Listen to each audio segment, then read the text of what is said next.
All right, so this is a short version of a long story, but basically how I got into what I'm doing now from high school till 35 years old. So, like most guys, I got out of high school and started in the construction field just because, honestly, man, like, they're the only place that's going to pay you any decent amount of money for the skill set you have, which, let's be honest, when you get out of high school is pretty much nothing.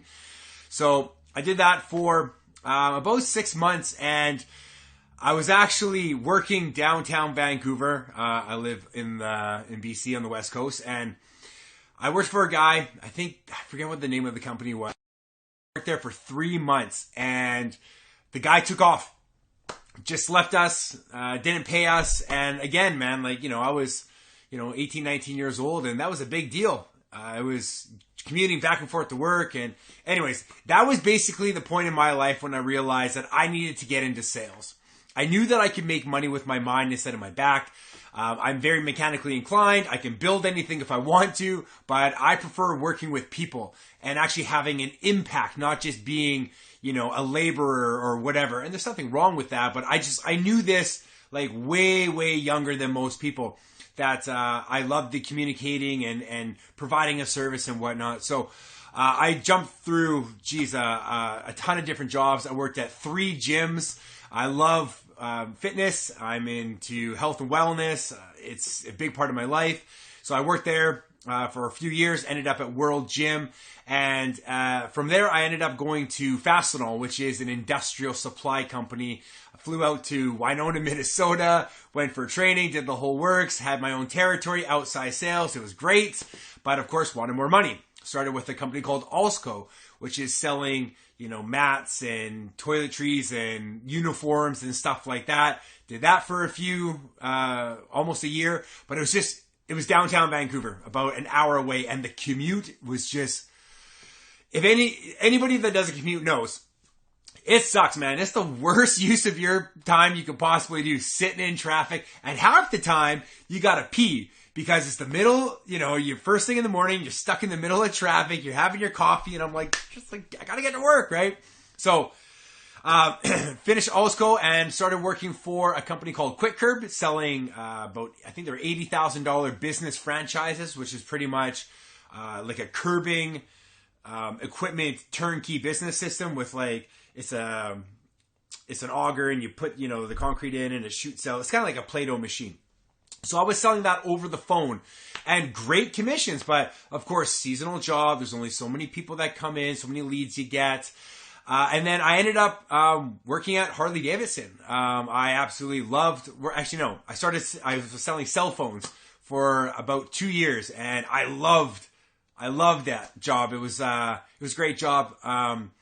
Spent a lot of time working on business to business skills, which is a little bit different than business to consumer, but I loved it. And then I eventually got into Harley, and I loved Harley. Harley was my dream job. Like, a lot of people want to get into a line of work that they love as their hobby. As a Harley Davidson lover, I loved the atmosphere. I loved the people. I loved all of that sort of stuff. The problem is when you're at work, you don't get to ride your Harley.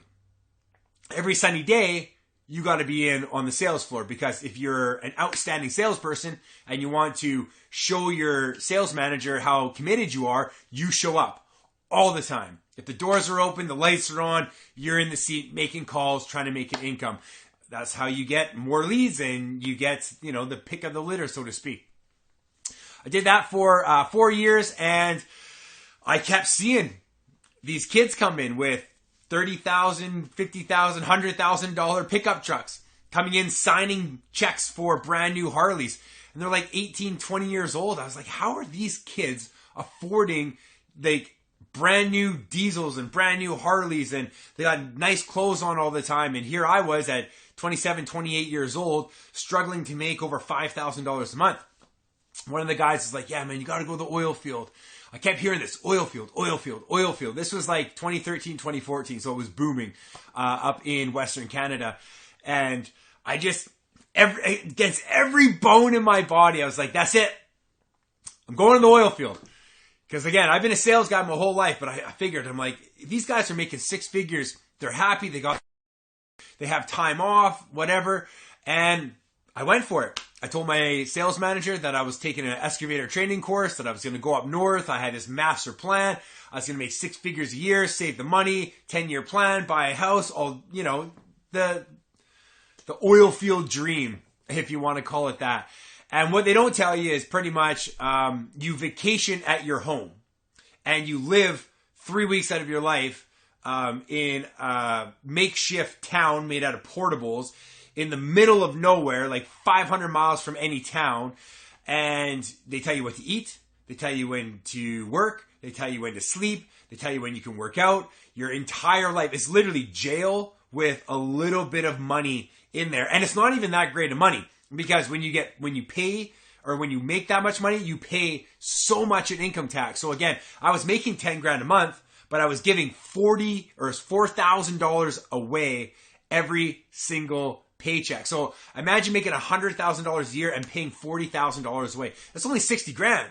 That's not worth leaving your family and all that sort of stuff. So I remember this moment like it happened yesterday. I was laying in my bed in my tiny little room with living out of my hockey bag, staring at the cardboard ceiling with 2 inches of ice around the window because it was minus 40 degrees up there.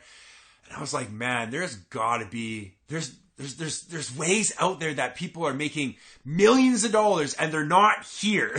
You know, like some people, that's all good. If you just want to go make some money and whatever, that's all good. But again, I was a sales guy. I knew that if I applied my skills in the right place, that I would be able to make amazing things happen. So a friend of mine that was doing this business for 7 years, he's like, yo, bro, you got to come back. You got to do this business. You would kill it. And that was pretty much the thing that started the whole entire process. You know, there was a lot of pain that pushed me out of my comfort zone. A lot of people, they will work harder to save what they have than to get what they want. And a lot of people are more motivated by pain than they are pleasure. So, you know, the main reason why I started my business was I had to get the hell out of there. Like, I couldn't be around those people. The mindset, the blaming, the negative vibe. Like, there was one time where I was walking down one of the hallways, and literally this was like a quarter-mile hallway. Like, you can't even see the end. And there was a guy walking towards me, and I was looking straight at him. And he walked by with his head down like this for like literally 2 minutes. I watched this guy walking. He didn't lift his head once. And I was like, I got to get out of here. This is not the place for me. And I came back to Vancouver. I got my business started. I got my old job back at Harley. So again, the point that we're trying to do here, or the process, is to transition from your normal 9-to-5 job or your current business into full-time entrepreneurship, full-time affiliate marketer. So I got my old job back at Harley. I made my very first $10,000 in 6 weeks. I made enough money by about month 8 to 9 to quit my job for the second time from Harley. A year and a half later, I retired my beautiful girlfriend, who's now a full-time yoga instructor. And fast forward 6 years, here I am, 35 years old. I've done a lot. You know, I've done concrete forming and steel fab and roofing. I've sold gym memberships, I've sold cell phones, I've sold business franchises, I've sold nuts and bolts and power equipment. And I got to the point where I needed the right opportunity. I knew I had it in me, and I knew from a very young age that I could do amazing things, but I just didn't know what to do, where to go, where to apply myself, where and when to invest 100%. Because the thing is most people, they don't work their hardest at their job. You maybe put in 50% of your capability, if that. Whatever you need to, you're going to get fired here, you do this, right? Because it's not your business. Why would you put everything on the line? Why would you go for broke on someone else's business? It's just, there's something inside us that, once you have your own gig, you're 100% aligned with your vision. You find the right people. You love the product. You love the company. Everything starts to come together. You see the long-term business plan that we're offering, and it's all yours. Like, you can take it to the moon or you can crash it into the ground. And I love that. I've always been driven by commission sales. I knew that if, again, I had the right opportunity, I would do amazing things. And more than anything is I needed a place where I could build leverage, where I could make duplicates of myself, where I could help other people become successful and learn these skills and take them online and scale their businesses and just do what you want to do with the rest of your life. Fact is I'm 35 years old. I'm halfway through my life. Well, the good part anyways, right? So again, like, when are you going to pull the trigger? When are you going to go all in on something and really take it to the next level? I hope this inspired you a little bit to get started, reach out, whatever your next step is, just take it. Again, I'm here for you. I've been through the process. I know the sort of mindset, the limiting belief, the objections, the stuff that's going through your head right now, but I promise you, you can do this and it's worth it. If you need anything or you have any questions, feel free to reach out. I'll talk to you then.